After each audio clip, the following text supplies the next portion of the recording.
Bonderel și bucuriile iernii. O carte de la editura Corint Junior. Scrisă de Brita Sabag, Maite Kelly și Joel Turdonia. Trezirea! Strigă Bonderel trăgând pătura cu care erau înveliți mama și tata Bondărescu. Cei doi continuă să sfărăie. Haideți, treziți-vă odată, insistă Bonderel. E Crăciunul! Crăciunul? Întreabă tata căscând. Te-ai trezit cu noaptea în cap. Bonderel însă țopăie fericit în pat și sare între părinții săi. Dar azi sărbătorim în sfârșit Crăciunul! Asta va fi abia diseară, oftează mama Bondărescu somnoroasă. Mai lasă-ne să dormim un pic, bine? Bine, spune Bondărel. Atunci mă duc să văd dacă s-a trezit o miduță. O miduță zburătăcește emoționat în jurul casei sale din frunze. Bună, Bondărel, strigă el vesel. Azi sărbătorim în sfârșit Crăciunul. Ești la fel de nerăbdător ca mine? Bondărel dă din cap aprobator. Oare ce cadouri vom primi? Întreabă o miduță. Oare ce bunătăți o să mâncăm? Se aude și Bondărel. Și oare cum va arăta pomul de Crăciun? Continuă o miduță. Fina Puricel, care se apropiase tiptil de ei, țopăie și ea în jurul lui Bonderel și al lui o miduță. Cadouri, cadouri, pom de iarnă, mâncare delicioasă! Când începem? Mai e atât de mult până diseară, suspină Bonderel. Ce să facem până atunci? Împreună avem numai idei bune, răspunde o miduță plin de încredere. Asta așa e, aprobă Bonderel și rânjește cu gura până la urechi. Ia hai să facem un om de zăpadă uriaș! Ce om de zăpadă grozav au făcut! Bonderel, Fina Puricel și o miduță se simt cam obosiți, dar sunt tare mândri. Eu trebuie să plec acasă, spune o miduță și face semn cu mâna. Ne vedem diseară la marea petrecere! Apoi pleacă și Bonderel. Își propune să-și viziteze toți vecinii până ajunge acasă. În felul ăsta trece și timpul și vine și seara mai repede. Întâi trece pe la greieruța Steluța. Sună la ușă. La la la, la la la, cine e? Se aude glasul răgușit al acesteia. Crăciun bondărit, îi urează Bonderel prietenos. Oh, mă simt cumplit, se plânge greieruța Steluța.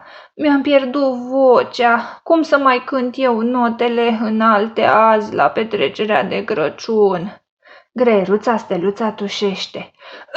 O gură de aer am luat și eu și uite ce-am pățit.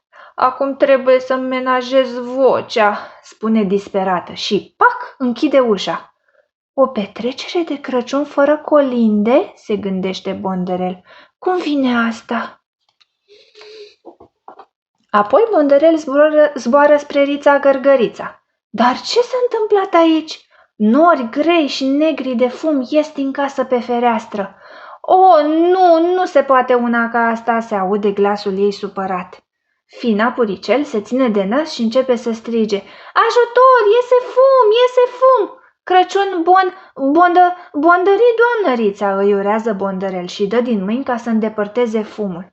Ai, iurea Crăciun bondărit, bombăne Rița Gărgărița. Mie mi s-au ars toate fursecurile cu miere pentru seara de Crăciun și mi-a mai rămas atât de puțin polen de vara trecută, s-a dus pe apa sâmbetei tot desertul pentru petrecere. Își scutură mâinile de șorț și continuă. Firar să fie și aproape terminasem și curățenia, acum trebuie să o iau de la capăt. Rița Gărgărița pune mâna pe mop și începe să curețe cu sârg. Hai, dă-te din drum! O petrecere de Crăciun fără fursecuri cu miere? Se gândește micul bondar. Cum vine asta? Popa Muscă stă aplecat asupra mașinii sale de scris și concepe un discurs pentru seara de Crăciun. Clac, clac, clac, clac, clac, clac, bing! Clac, clac, clac, clac, clac, clac, bing! Crăciun bondărit, îi urează Bonderel. Dar acesta nu-și ridică ochii. În schimb, mormăie ceva căzut pe gânduri. Dragă comunitate de insecte, Crăciunul este... Crăciunul înseamnă... Este vorba despre... Apoi își pune mâinile în cap disperat și continuă. Pur și simplu nu găsesc cuvintele potrivite. Chiar așa, se întreabă Bonderel gânditor. Oare despre ce este Crăciunul? E despre cadouri, răspunde Fina Puricel. Dar Popa Muscă își scutură ușor capul exclamând: trebuie să scriu mai departe. O petrecere de Crăciun fără discurs? Se gândește Bonderel. Cum vine asta? Își coboară trist privirea.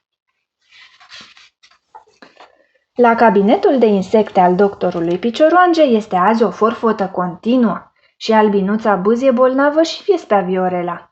Crăciun bondărit tuturor, le urează Bonderel. Ție-ți dă mâna să vorbești, spune Albinuța Bâz trăgând de nas. Exact, strănută și Viespea Viorela și își suflă nasul într-o frunză. Tu n-ai nevoie de doctor ca noi. Doctorul Picioroange e pe grabă. Bonderel, azi n-am timp de tine, vezi și tu cât sunt de ocupat. Oftează și continuă. Și când mă gândesc că n-am apucat să cumpăr niciun cadou și anul ăsta era rândul meu să o fac. Apoi face semn să intre următorul pacient. Un Crăciun fără cadouri? Se gândește Bonderel. Cum vine asta? Își ia trist rămas bun de la Fina Puricel și zboară spre casă. Are umerii lăsați și capul îi atârnă greu. Tata Bondărescu iese în întâmpinare. Pe frunte îi se citește îngrijorarea, iar sub braț duce o plantă verde cam ciudată. Tata, întreabă Bonderel curios, ce-i asta? Tata Bondărescu oftează abătut. N-am mai găsit niciun brad nicăieri, s-au vândut toți ca pâinea caldă, până și pădurea fidelor era goală. Bonderel și tatăl său se uită unul la altul. Of, ce o să spună oare mama? În sfârșit a sosit momentul. E seara petrecerii de Crăciun. Au venit cu toții și s-au așezat în cerc. Fără cadouri, fără discurs, fără colinde, doar cu fursecuri arse și un pom strâmb. Astăzi chiar că n-a ieșit nimic bine, suspină micul bondar cu amărăciune. Da, spune și doctorul Picioroange, am avut atâția pacienți că n-a mai fost timp să iau nici măcar un singur cadou. Așa e, spune Albinuța Bâș și privește spre Viespea Viorela. Dar, în schimb, suntem din nou sănătoși și putem participa la petrecere. Și renumitele mele fursecuri cu miere, pe care niciodată nu le-am ars, murmură Rița Gărgărița indispusă. Însă apoi leagă niște fundițe de fursecuri și spune: măcar putem decora bradul cu ele. Un pom atât de strâmb n-am avut niciodată, spune mama Bondărescu. Dar dacă ții capul un pic înclinat, nu mai pare chiar așa strâmb. Și decorat cu noile ornamente arată chiar drăgălaș. Și își înclină cu toții capul. Fina Puricel face o piruetă.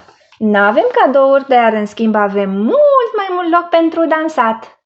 Toți izbucnesc în râs și se prinde mâini. De cântat nu prea sunt în stare, spune greieruța Steluța, dar pot zumzăi ceva. Haideți, ce-ar fi să zumzăim împreună? Zum, zum, zum, zum, zum, zum, zum, zum, zum, zum, zum. Bondărel radiază de fericire. Gata, știu despre ce este Crăciunul. Este despre faptul că ne avem unul pe altul. Popa Muscă începe să râdă. Ho! Ăsta e cel mai bun discurs pe care l-am auzit în ultima vreme. Ai dreptate, Bondărelule. Cel mai important lucru este că ne avem unul pe altul. Crăciun bondărit tuturor! Iar aici mămicile au rețeta faimoaselor fursecuri cu miere și polen ale gărgăriței Rița.